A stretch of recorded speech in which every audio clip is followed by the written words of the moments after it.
change one setting to improve your iPhone photo quality.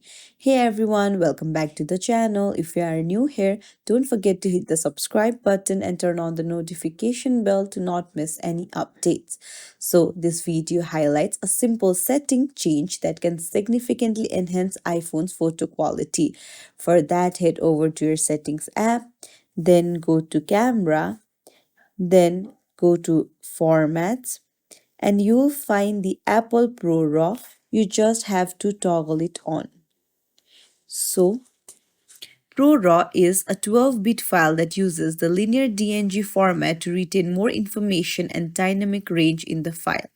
So this will add flexibility when editing exposure and provide white balance. So this will completely switch your camera's resolution and will enhance the photo. If you found this tutorial helpful, don't forget to like and subscribe to our channel for more tips and tricks. Thank you for watching.